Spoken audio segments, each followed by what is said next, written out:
What is going on, guys? I have a tune here that was requested. It's 2016 Pagani HUAYRA BC. I don't know what BC stands for, but it's a pretty cool car. So, power here, we got race ignition,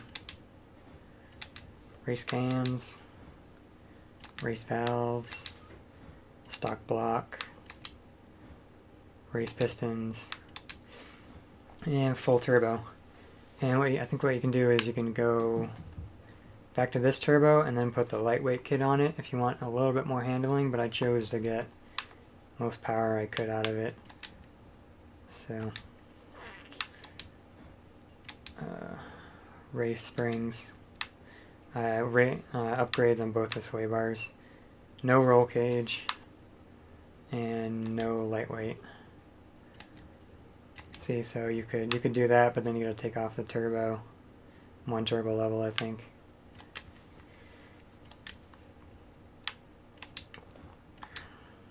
You got race clutch, race transmission, and race driveline, and differentials.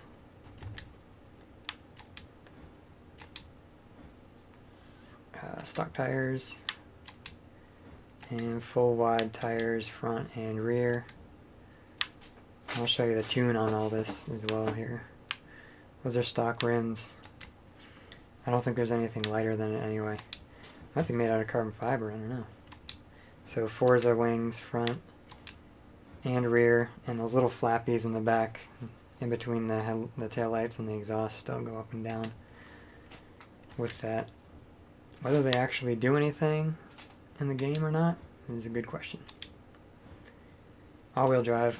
So I put all-wheel drive in pretty much any car because I don't run traction control or stability control. So it's just how I drive.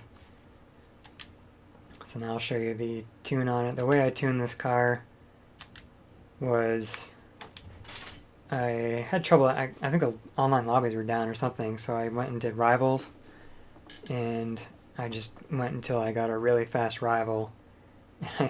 I tried to beat him like 30 times, and then I finally made one adjustment, and that I won within 2 or 3 times.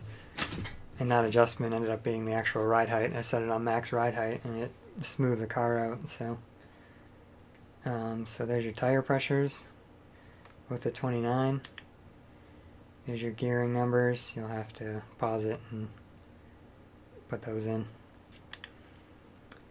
Your alignment. Something you might find unusual here is this front caster. The more angle you have, the less tire is going to touch the ground when you're turning. So I put this down a little bit to try and get some more low speed handling out of it, and it worked. I went too low at first and the car was kind of unstable, so I moved it up, and that's where I thought it was good.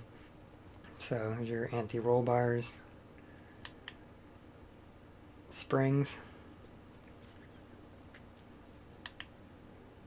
damping, and you can see on the springs I got max ride height, which you're not on a track, you're in Australia, so really for any race car like this, I'm probably just going to go with max ride height. It really does make a difference in a good way. So there's that aero. I didn't go full aero on the front. I tried to get a little more speed out of it while I was driving it, so yeah, I'm going to add it a little bit to the rear. Your brake balance. I think I got better braking when I adjusted this brake pressure, 57% rear, which was interesting. And here's your differential settings, which may seem kind of weird, but like I said, I was messing with them many times doing rivals. Alright, and I'll post one or two races here. I had trouble finding enough people to race, but you'll get a good idea of the handling.